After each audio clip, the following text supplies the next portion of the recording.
ادب سرائے صفحات سے سماعت تک۔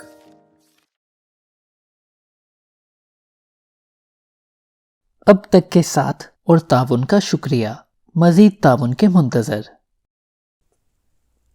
ادب سرائے آگ کا دریا پارٹ 9۔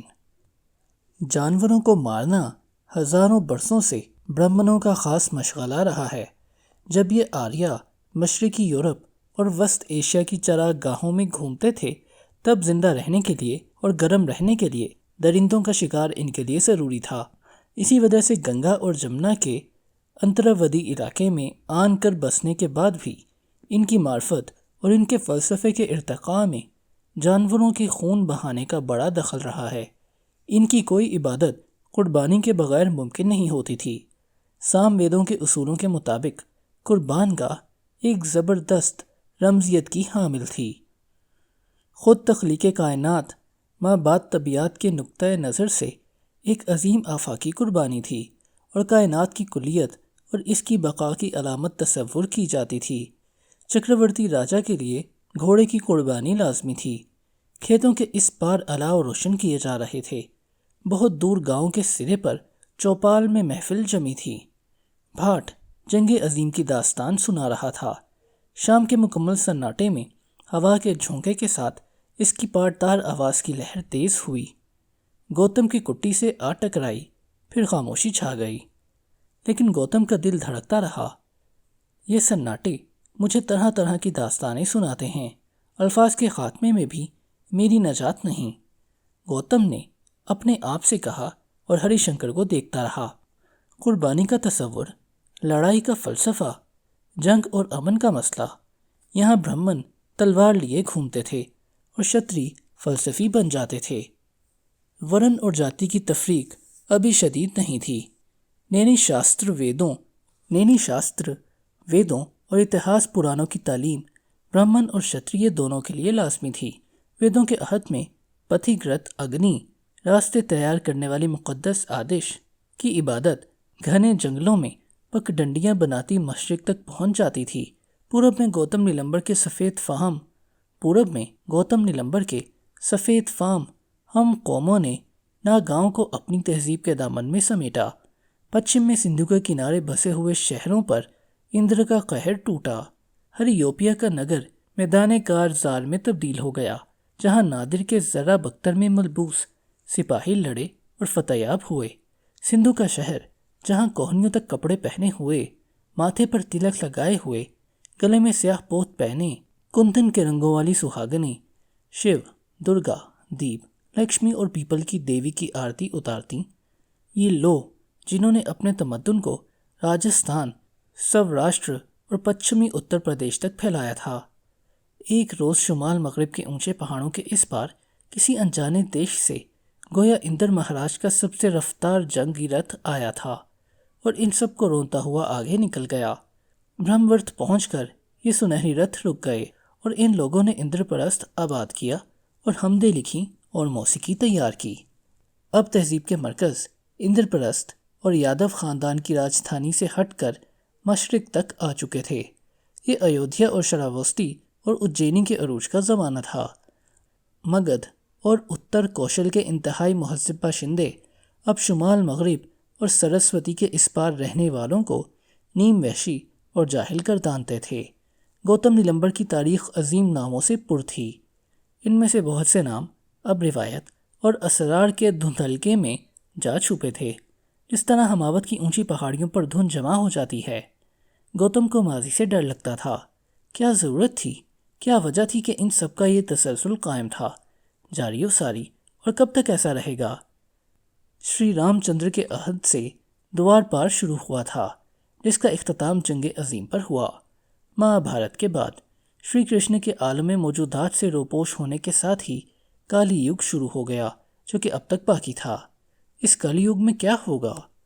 پرانوں کی داستانیں اس نے پڑھ رکھی تھیں، جن میں کائنات کے مادے سے تخلیق کا بیان تھا، اور خداؤں اور فلسفیوں کے قصے اور شاہی خاندان کے نسب نامے پراکرت کی تاریخوں پر ان قصوں کی بنیاد تھی، جو کہ صدیوں سے درباروں اور چوپالوں میں داستان گو سناتے آ رہے تھے۔ ان پرانوں میں 40 40,000 اشعار ہوتے تھے جو وشنو اور شیو کی حمد کے ساتھ شروع کیے جاتے تھے۔ پرانوں کے مطابق ارجن کے پوتے کے وقت سے لے کر جس کے دربار میں پہلی بار جنگ نامہ مہابھارت سنایا گیا تھا، مہا پدمانند کے عہد تک 1000 سال کا وقفہ گزر گیا تھا۔ ارجن سے لے کر ادے تک 24 پشتیں گزر چکی تھیں۔ ادے کی دور حکومت میں شاکیہ منی پیدا ہوئے۔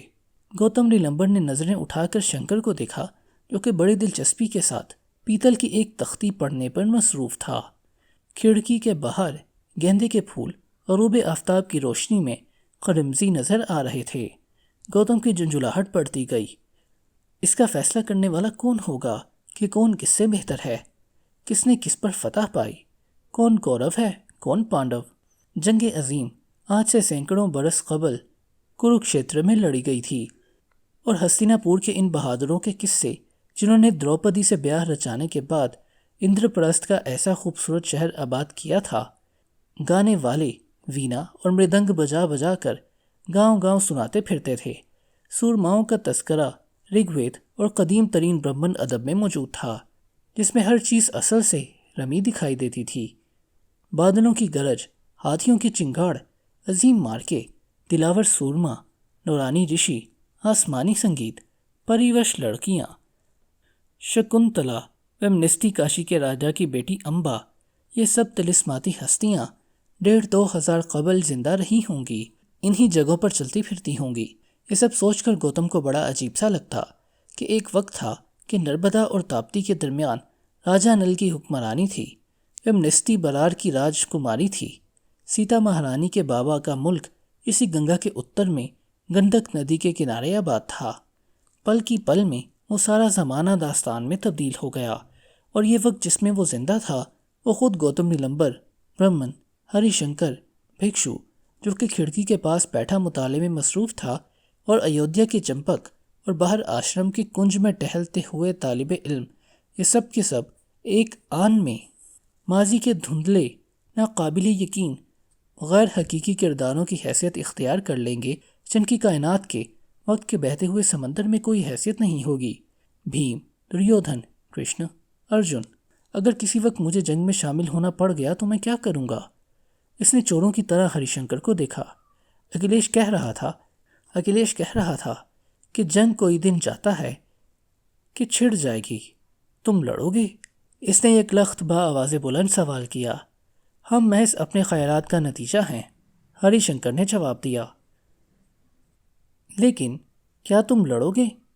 گوتم نے ضد سے دہرایا۔ ہر انسان سے اس کے افعال ضرورت یا حادثے یا اس کی فطرت کی وجہ سے سرزد ہو جاتے ہیں، وہ خود مختار نہیں ہے، ذمہ داری کی کوئی اہمیت نہیں۔ ہری شنکر تختیاں ایک طرف رکھ کر کھڑکی کے نزدیک چلا گیا۔ دفعتاً دریا پر بہت سی روشنیاں جھلملا اٹھیں۔ کسی کی بارات جا رہی ہے، گوتم نے اظہار کیا۔ یہ ممکن ہے شاہی بہرے نے ادھر کا رخ کیا ہو۔ چلو باہر چلیں، اندھیرے میں میرا دم گھبراتا ہے، ہری شنکر نے بیک وقت وحشت زدہ ہو کر کہا۔ وہ دونوں آشرم کے باغ سے نکل کر گاؤں کے راستے پر آ گئے۔ بارشوں کا زمانہ ختم ہو چکا تھا، فضا میں ہلکی سی خنکی آ گئی تھی۔ چوپال کی طرف سے بھاٹ کے گانے کی آواز اب زیادہ صاف سنائی دینے لگی تھی۔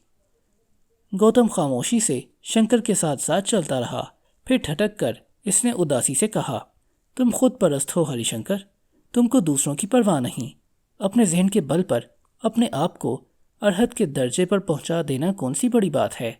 تم کو اس سے کیا غرض کہ دوسروں پر کیا بیت سکتی ہے؟ مجھ کو خوب معلوم ہے کہ دوسروں پر کیا بیت سکتی ہے، ہری شنکر نے مختصر جواب دیا۔ آؤ ادھر چل کر دیکھیں کہ کیا ہو رہا ہے۔ گوتم چپ ہو گیا۔ وہ دونوں چوپال کی طرف بڑھنے لگے۔ ادب سرائے۔